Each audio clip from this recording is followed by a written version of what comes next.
What's up everybody, welcome back to a brand new video on Lexalexus. This video has been long overdue. I need to show you guys my reaction to my Premier League 22-23 table. Oh my goodness, I tried to predict the Premier League table all the way back in August and it's safe to say it's one of my worst predictions ever. I can't wait for you guys to relive what I predicted. That's right, I am actually making a video on my channel. Honestly guys, I've full respect for you guys for allowing me to kind of have a break in a way, and this is not going to be consistent content coming back, but it is going to be little bits here and there. You see, I'm not gone for good. You know, some of you may be rejoicing about it and some of you probably not, but in the end of the day, I need to get this video out. I need to conclude the 22-23 football season because it was absolutely incredible.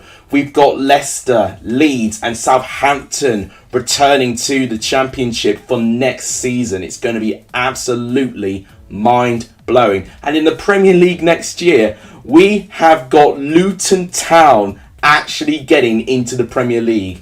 I still have to pinch myself that we are actually seeing this.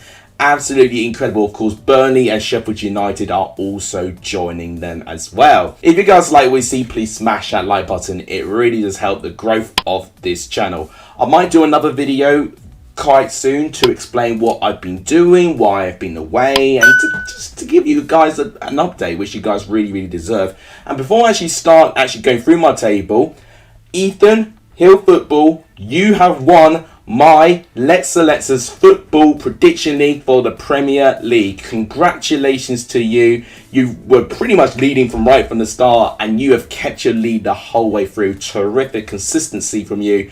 And you, Charlie, maybe James for going second place in my prediction league last year, and if Joshua Fruit's still around I need to know as well, but you guys definitely I need to try and get some prizes for, which I will prioritize very soon. But without any further ado, let's unravel on what on earth I predicted all the way back in August. So we start off this table in the bottom three, and it doesn't really get to the best of starts. I was in the bandwagon of many people of predicting Bournemouth to finish in 20th place. And lo and behold, they did not. They survived in 15th place. They didn't survive too comfortably in terms of points, but they got themselves mathematically safe with a good number of games left in the season, to the point where they really didn't even need to turn up for the final couple of games in the season.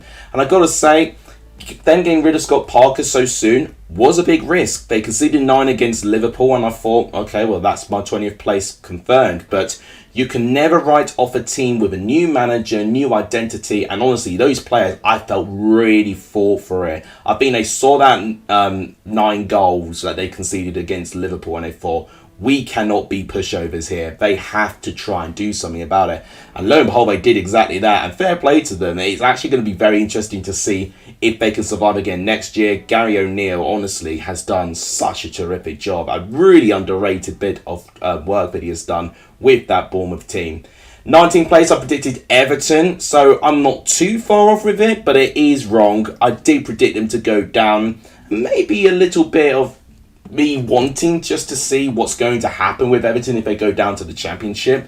But at the same time, they did rightfully survive in the end. They managed to replace Frank Lampard, get Sean Dyche in, and they did manage to survive with just about picking up enough points, and then winning at their final game of the season against Bournemouth confirmed their survival. Maybe I thought they'd keep Frank Lampard a little bit longer. Maybe I thought they would actually do even worse under Frank Lampard, because Frank Lampard did actually pick up a couple of points before he was eventually dismissed, which ultimately delayed his sacking in the end. So Everton 19th, bit wrong, but you know, next season, especially with them scooting really close to relegation for 2 seasons in a row now, you would hope with Sean Dyche in charge with them now, they can start climbing back up the table, but it's no guarantee that that's going to happen. The Premier League is just going to get continuously competitive. 18th place, I predicted Fulham. Yes, this is definitely my worst prediction so far. I don't think many I saw predict Fulham to even finish as high as 15th, let alone 10th place. That is something incredible, honestly. Fulham surviving in 10th place felt like this should have been the Fulham we should have seen when Jokanovic took them on, when they made that 100 million transfer window to get those players in. But ultimately, they didn't invest too much, but they invested smartly. Willian and Leno coming in with very, very little on the fee. And honestly, Premier League experienced players. It was really clever business from Fulham, and I'm not used to saying that, but they really smashed it this year. And I'm really going to be excited now to see if they can kick on. It's going to feel quite fall from grace if they can fall from 10th to 18th. I mean, we saw Leeds fall from 9th to 16th within a season, so it's always possible. But I always want to feel like Fulham could actually carry on a little bit. I think Marco Silva, again, like Gary O'Neill, has done an exceptional job with that team. 17th place, I predicted Leeds United. This was wrong. They did go down in the end. I did feel Leeds would be down there, and Leeds was a very polarising prediction. Some predicted them to kick on from last year and play with positivity under Jesse Marsch, and others really didn't give them a lot of hope. I was kind of in the middle. I thought they'd be fighting it, but I thought they'd have enough about them to survive. Their defence ultimately just was not good enough, and unfortunately they actually weren't chipping in with the goals when they needed to kill games off. You know, if you're going to concede as many goals as you can, I'm not saying Leeds can't score goals, but if you're going to concede 5, you need to score 6. And ultimately, they did not do that. It was such an imbalance in that team, sadly. So Leeds will have to go back down to the Championship, and there are talks of change of ownership as well. I mean, there's been so many developments with a lot of the relegated clubs, especially, that I could have even missed, you know, with me being on my break. But definitely a lot of movement potentially upstairs, which could help Leeds out of this. But there's no guarantee of that. The Championship is a tough league, and when Leeds were last relegated, it was an over 15-year exile. So it's never easy to get out of the to get into the Premier League, when you get relegated from it. So 16th place, I'm going to talk a lot about this because it's my first correct prediction. I actually correctly predicted Nottingham Forest to finish in 16th place. I'm not going to give myself a pat on the back too much because Nottingham Forest did not finish 16th for a lot of this season at all. If anything, Nottingham Forest really started to get their act together in the final running of games, and this was exactly the time when they needed to do that.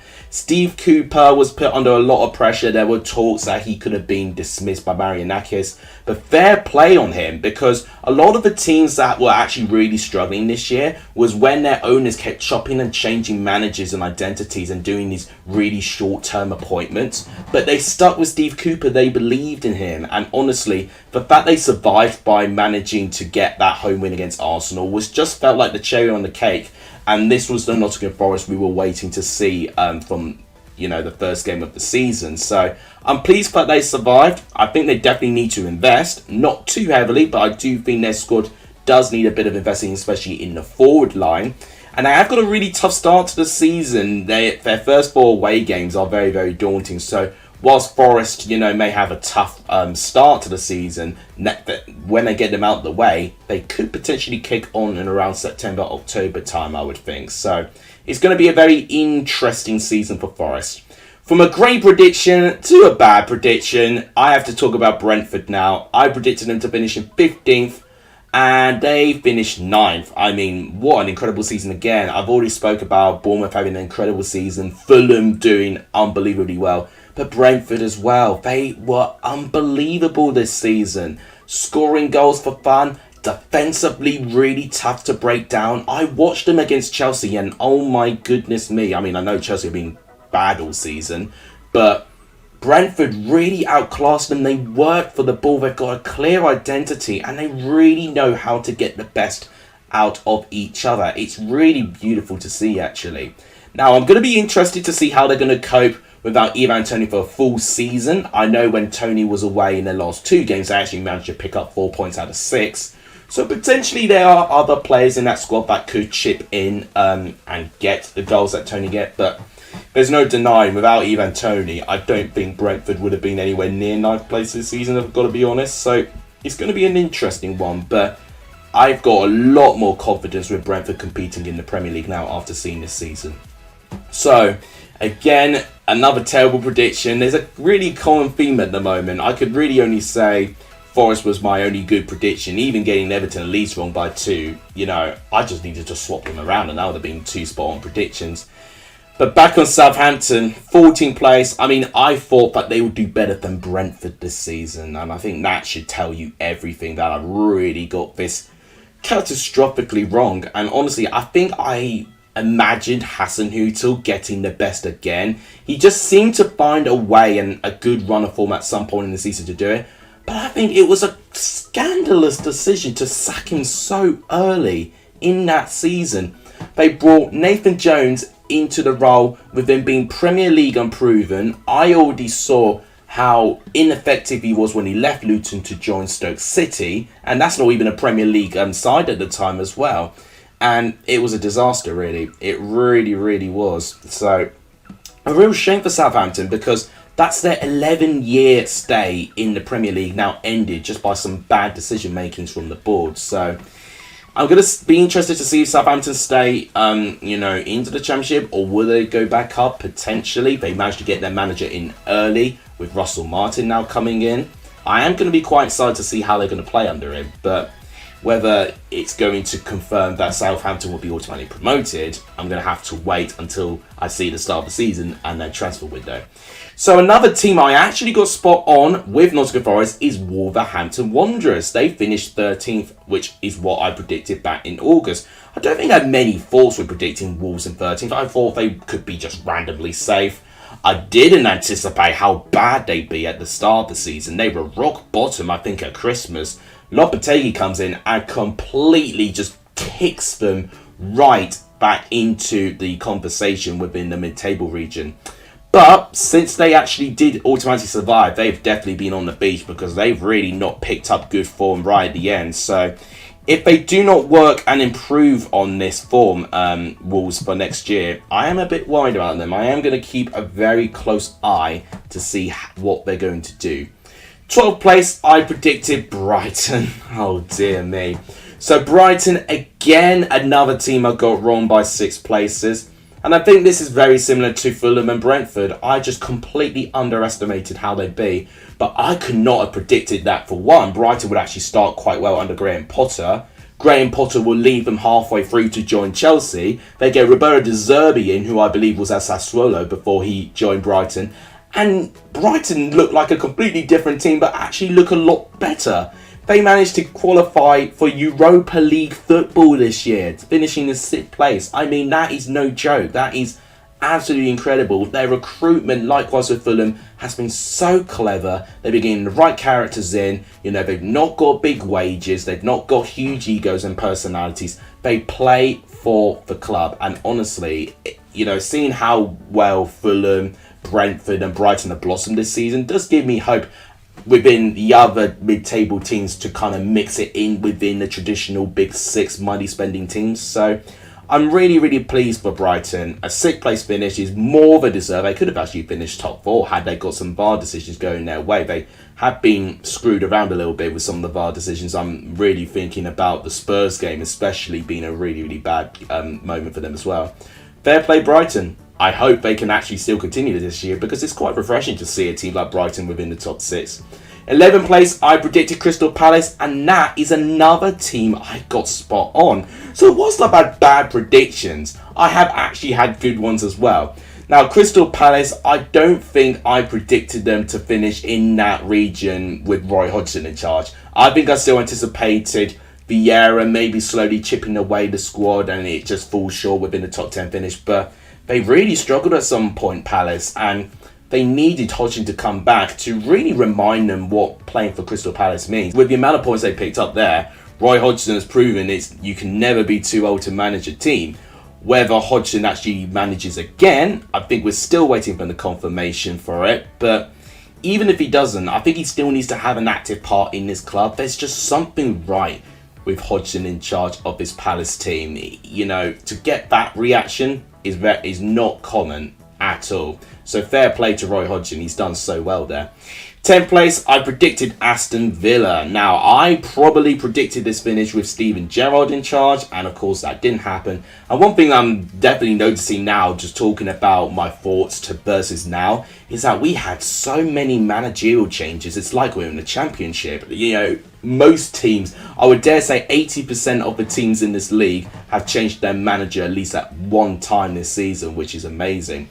So Villa did change from Gerrard. They were around 16th, 17th when they parted ways. And then they got Unai Emery in, which I did think was actually a good appointment. A lot of people did frown on it, but taking away what happened with him in Arsenal, he actually did get them playing good football. I think that was just a whole mentality thing and just the expectation killing Emery a little bit there. But yes, with Aston Villa, he did wonders. Their form, Villa, right to the end of the season has been brilliant. And they can be a team to watch for next season if they really invest. And they've already invested with many players as well. Tielemans, they've already got from Leicester, who I'm literally going to speak about very, very soon. Villa are already making the plays. They're already playing their cards for next season. So I'm really excited with Villa. They really like to get things done early. And I think it does give them the right preparation for the season. So fair play. They did really, really well. 3 places wrong. I underestimated them. So 9th place, I was saying that we're going to talk about Leicester. It's because I predicted them to finish in 9th place, which is a bit of a drop from where they finished in the last couple of seasons. But I did not think that they could get relegated. But when you put the pieces together with the little investment and with the characters they lost, it should have made sense that Leicester would have had a really, really turbulent-ridden season. And they really did struggle. Their defence was all over the place. I wasn't convinced with Danny Ward in goal. I wasn't too convinced with the signing of Wood Faze in defence. It seemed every time he played, he'd give 2 own goals away or would misplace a pass straight to the opposing team. So their recruitment wasn't great. They had too little of recruitment. They've been keeping players on for too long that have just kind of lost that spark and motivation which they once had. And ultimately, it's quite sad to see Leicester go down after what they've achieved. FA Cup winners, Premier League winners, and now they go down. But it's a sad reality of relegation in the Premier League. I do think with their appointment of Enzo Fresca, the assistant head manager of Manchester City, I'm intrigued. I am really intrigued to see how that kind of match goes on. So will Leicester go back up? It's hard to say. They are definitely going to see, I think, a huge influx of players leaving as well. So we could see a lot of change in Leicester. 8th place, I predicted Newcastle. Why did I predict Newcastle in 8th? Why did I predict Newcastle in 8th? I really do not know. I need to look back to see what sort of reason I gave. I must have not been confident. And this Newcastle team not only has got top 4 and is going to have Champions League football for the first time, I think, in over 20 years. But this is a team that were this close for winning their first trophy since winning the Championship title. And I'm sorry, the Championship title is, whilst I love the Championship, it doesn't compare to like a major English trophy like the Carabao Cup. You know, they were really, really close with it. And Newcastle did have a sticky point, 1 point to the season. And had they not got that, they probably would have finished 3rd in the end. But my goodness me, their defence was so good throughout the whole season. And marquee signings, but not at a ridiculous level. Alexander Isak being a really good example of those. And just fitting with the way they want to play. And honestly, I think Eddie Howe, what a story he's turning out to have. From getting Bournemouth narrowly avoiding administration, taking them all the way to the Premier League. Fairy tale ending with that, then a new opportunity finds him with resources, and honestly, just seeing his rise has been absolutely brilliant. Another man, Eddie Howe, who really I think deserves recognition, and one who I probably should see in the conversation for Manager of the Year. Seriously, I think he's done absolutely brilliantly this year. So a lot of these teams really kind of doing better than what I originally predicted. But a team that I definitely overestimated was West Ham. I predicted them in 7th. They finished 14th, a whole 7 places wrong. So what happened there for me? So I thought that they would balance Conference League better. You know, in previous times that they've been around these European competitions, they've been able to balance it quite well. But this year, it definitely had a couple of cracks being shown within juggling those competitions. But West Ham will be happy that they actually won the Conference League, beating Fiorentina, which fair play to them, and they've done really well for that. And because of that, they will be playing Europa League again. So I'm really pleased with West Ham. Now, what's going to happen with Declan Rice? It really does look like he's leaving, and that is going to be a huge void to fill. So I will be a bit worried about West Ham next year, unless they do find someone to replace with a sort of similar calibre of Declan Rice. But other players could be going as well. West Ham, alongside with Wolves, are two teams I'm not too sure if I'm feeling too confident going into next season. So now we go to the top 6, and I predicted the original Big 6, didn't I? So I think I've got to remember now that because they are the traditional Big 6, it doesn't mean they're going to finish in the top 6. So I had Manchester United actually finishing 6th, which is 3 places wrong.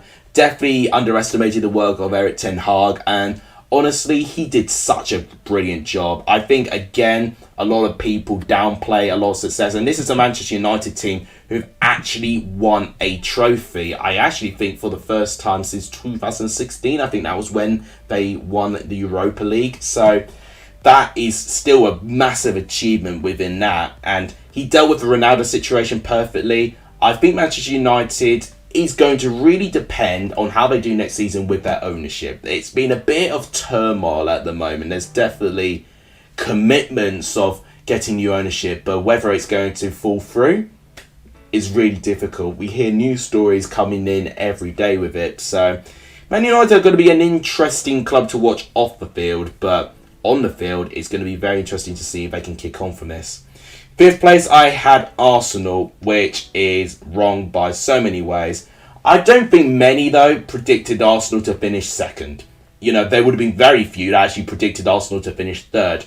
They did so well, Arsenal, to finish in the top 2. And they, at a long stage of the season, were top of the league. They did ultimately bottle that place. But having said that, that team, from the difference, the transformation to get from when it was to now is amazing. And Arteta, again, deserves so much credit. Another manager who should be shortlisted for manager of the season for the Premier League. And players that weren't necessarily that good turning all right, like Partey and Xhaka did all right this season. But the transfers were the turning point for me. Zinchenko and Jesus, that double act from Manchester City really, I felt, got them a new edge. They've come from a team that's used to winning, and I think that has really enhanced that Arsenal side. Whether they'll improve for next season is going to be very interesting. They are very heavily linked with Rice. They're linked with Kai Havertz, actually. So Arsenal, if they do make some good transfers, I think they'll be up there again. I don't see Arsenal slowing down. 4th place, I've got to get out of the way, it's Chelsea. So this is ultimately a really bad prediction if I predicted Chelsea and Spurs, as we're going to discover very soon, to finish above Arsenal. I mean, where do I go from here? I think, again, I don't think anyone predicted Chelsea to finish as low down as 12th. 12th!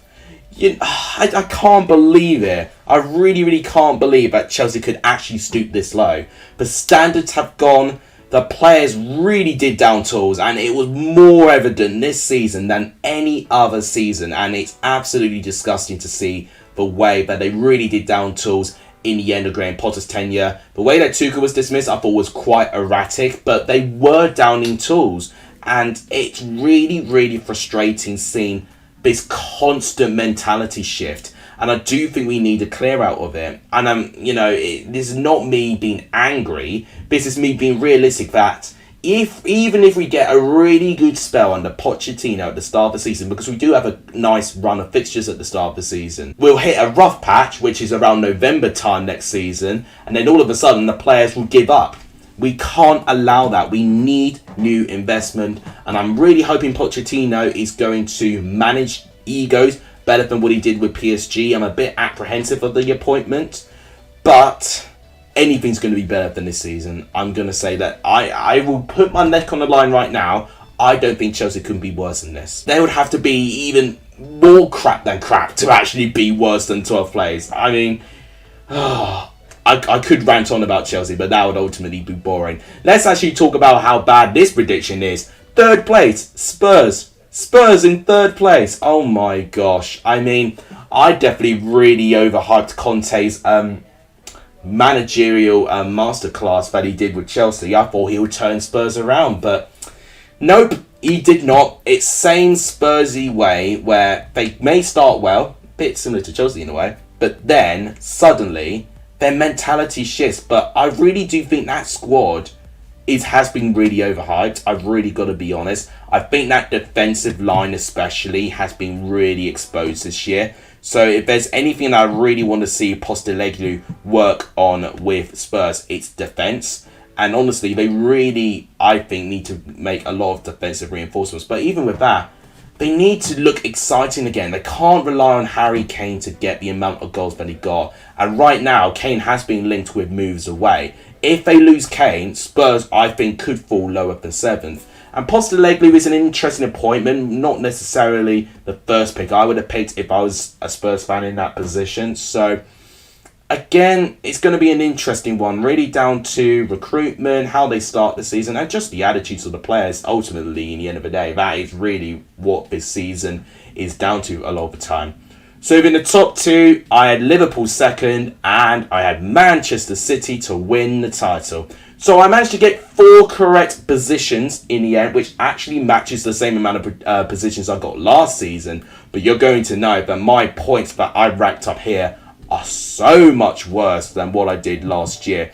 So with Liverpool finishing in second, I thought they'd kick on from their near quadruple season last year, but I should have predicted that it was just going to be so mentally exhausting and draining for this Liverpool side. And I was really surprised actually by how much they would fall in this season. I really thought that they would do a little bit better than what they managed to do. 5th place, they really could have finished 4th had they managed to improve their form a little bit later on. But yeah, at one point they were with Chelsea in terms of where they were in the table. So at least with them, they had the mentality to move on and kick on and try and fight for something. Chelsea just didn't fight, full stop. So Liverpool will have to settle with Europa League football next season. Manchester City, however, they are the second treble-winning English team. The second one, of course, since 1999's Manchester United. And the second time a treble has happened in the city of Manchester as well. And honestly, I think they will get some credit for this season. You know, they've had to really fight to get to that title. They were probably first place for the least amount of days this season than they were for any other season since Pep arrived. So this really tells me that Manchester City just have that experience and know-how and confidence just to really snipe for that position and to smell blood if they see it. And they saw it plentiful with Arsenal near the end where they really started to collapse their form. And for them to get over their hoodoo and actually win the Champions League as well, fair play on them. And they definitely had not had an easy running as well. To get past Bayern Munich and Real Madrid, you know, I have to take my hat off to Manchester City. They did manage to win the Champions League and the treble. And it does feel like it's going to continue. I think it will be a lot of dominance unless we see teams around below City just investing a bit smarter and potentially finding a team that could actually improve for depth. Depth is really what's important. If all the other teams have got a strong depth, then I think Man City could be competed with. But Man City's depth is just on another stratosphere of a level. So I think it's going to be quite difficult for it. I think it will be quite predictable. The charges that face Manchester City will make things interesting if the results of that go through into next season. It could have some effects of it.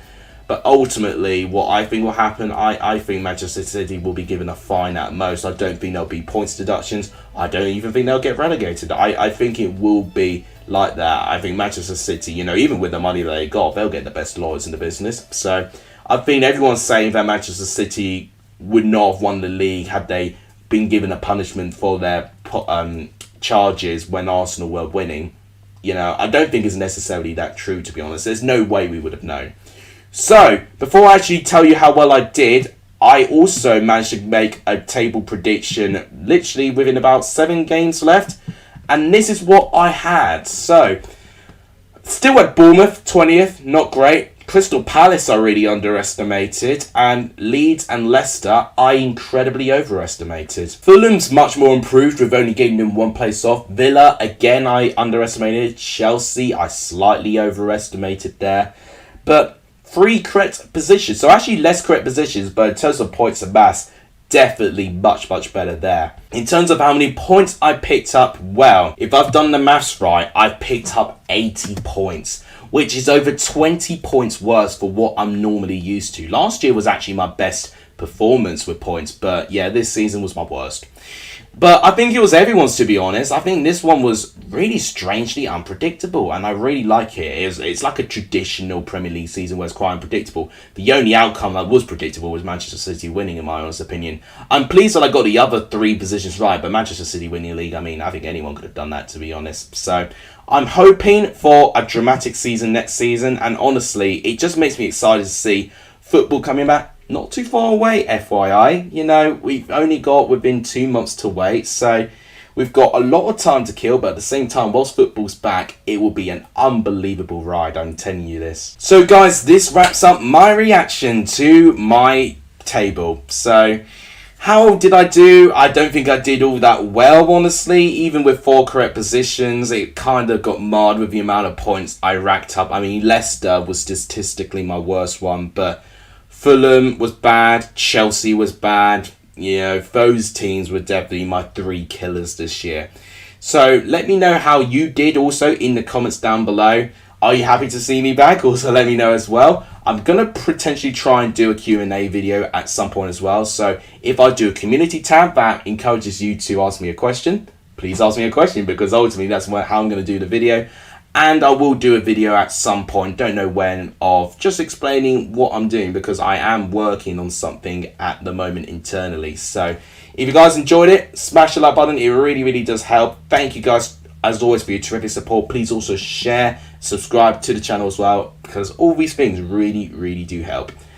You guys are legendary if you saw the end of this video. And as always, I'll see you guys soon. Take care, everyone.